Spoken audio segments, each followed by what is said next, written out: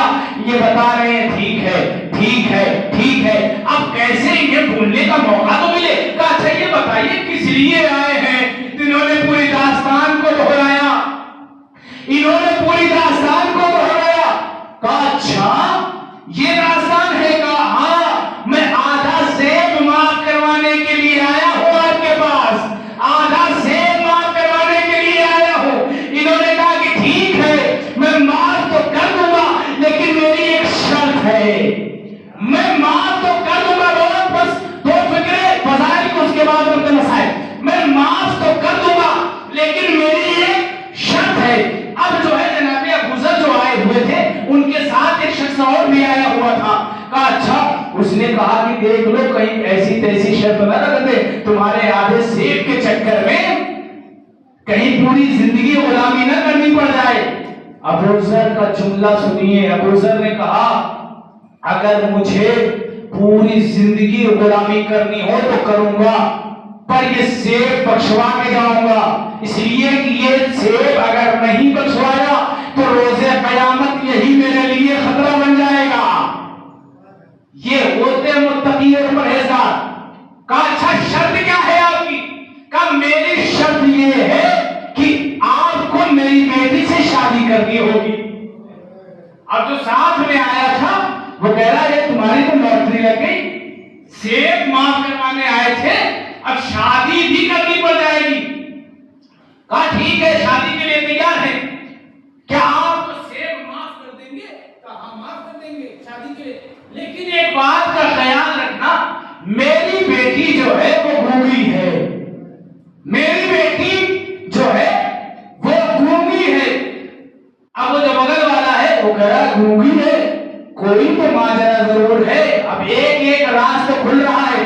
آج کے دور میں لوگوں کو گونگی ہی عورت چاہیے، کچھ نہ بولے کچھ نہ بولے یہی تو چاہیے. کہاں گونگی ہے؟ کہا اچھا میں تیار ہوں شادی کرنے کے لیے. کہا ایک اور عیب ہے. کہا کیا ہے؟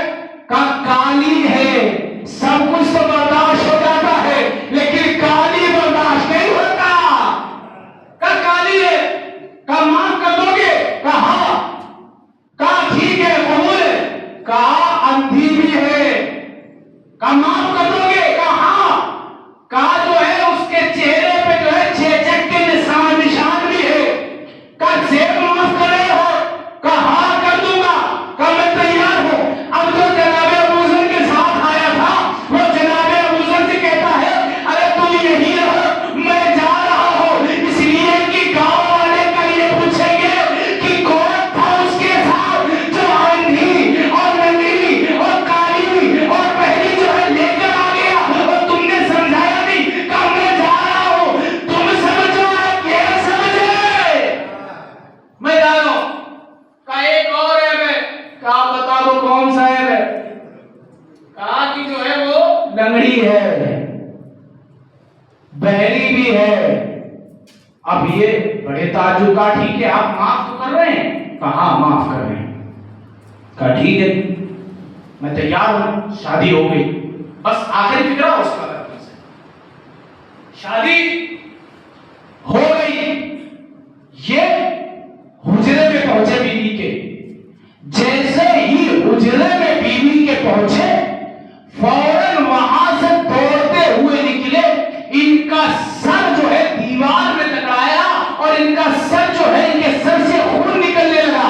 جب خون نکلنے لگا بھاگتے ہوئے دوڑتے ہوئے یہ پہنچے اس مولوی کے پاس. ایک مرتبہ اس نے باپ نے پوچھا کیا ہوا، کیوں اتنا گھبرائے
ابو ذر تم آئے نہیں ہو، بلوائے گئے ہو.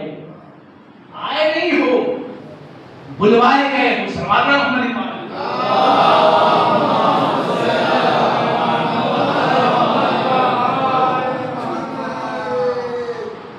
ابو ذر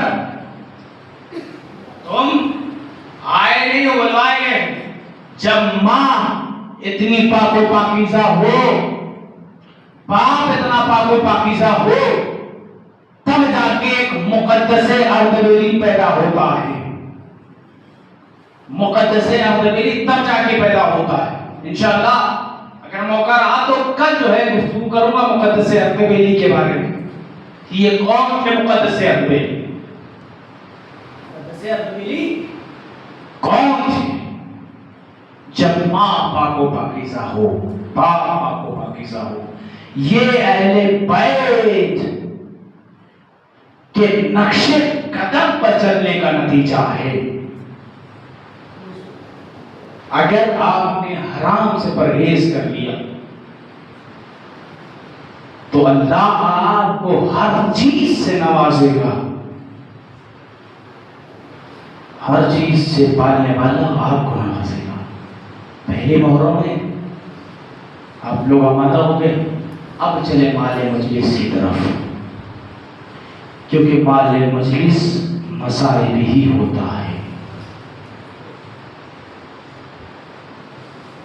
امام نے سب کچھ لٹا دیا اسلام کے اوپر. کس لیے؟ واقعاً کربلا جو برپا ہوئی ہے یہی صرف بنیاد اس کی حرام و حلال تھی. کربلا یزید یہی تو چاہتا تھا نا کہ جو بھی دین محمدی میں حلال تھا اسے حرام کر دیا جائے. کل گفتگو ہوگی اس سلسلے سے. لیکن امام حسین نے کہا جب بھی آپ کا دین خطرے میں ہوگا تو یہ حسین سب سے پہلے آگے بڑھ کے آپ کا دین بچائے گا. میں کہا اگر آپ کے دین کو سینے کی ضرورت پڑے گی تو علی اکبر کا سینہ پیش کر دوں گا. اے لالا اگر آپ کے دین کو گلے کی ضرورت ہوگی نا تو علی اصغر کا گلا پیش کر دوں گا.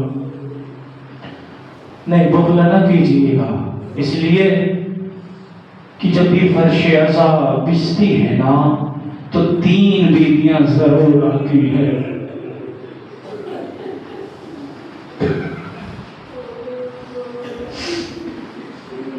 3 بیویاں ضرور آتی ہے.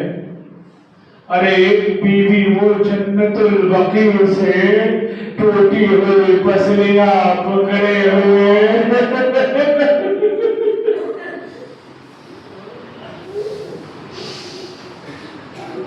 ہر عزادار کے پاس آ کے کہتی ہے اپنا رومال لے کر میرے حسین کے زخموں کا مرہم مجھے دے دو، میرے حسین کے زخموں کا مرہم مجھے دے دو. ارے ایک بیوی، ارے 2 بیوی شام سے آتی ہے. ایک بہن زینب، حسین کی بہن زینب، اور حسین کی 4 سالہ بچی ارے سکینہ آتی ہے. جب آپ دہاڑے مار کے روتے ہو نا، گریا کرتے ہو نا، تو سکینہ کہتی ہے اے پھوپھی اماں یہ کون لوگ ہیں جو میرے بابا پہ گریا کر رہے ہیں. اے زینب تڑپ کے کہتی ہے اے بیٹی سکینہ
کہتا ہے کہ جب بھی میرے جد کے مسائل پڑھے جائے گا تو ایسے رویا کرو کہ جیسے ایک ضعیف ماں کڑیل جوان کے لاشوں میں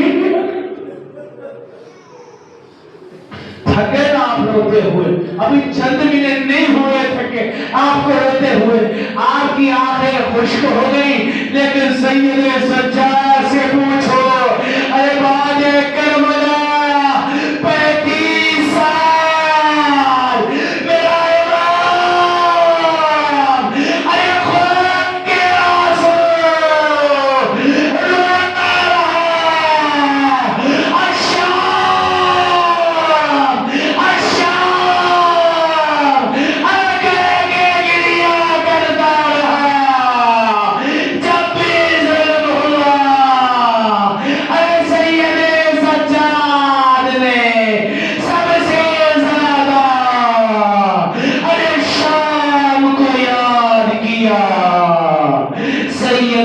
سجاد نے اس منظر کو نہ بھول پائے جو ماں بہنوں کی چادر ہے۔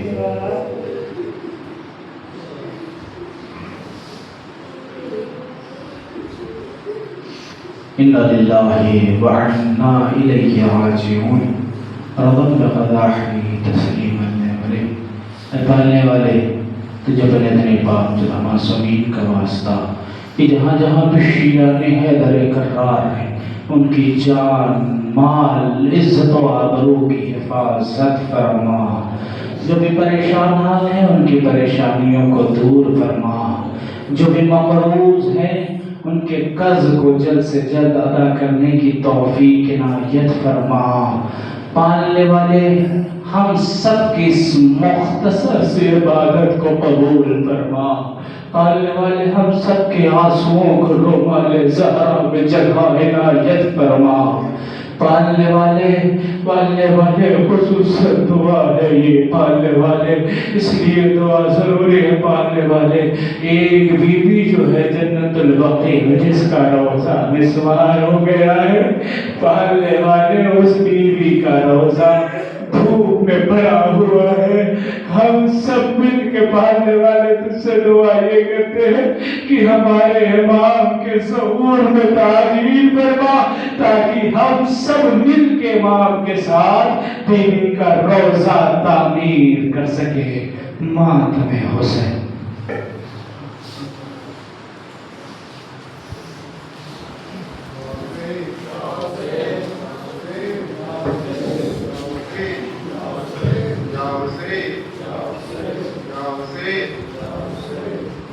See?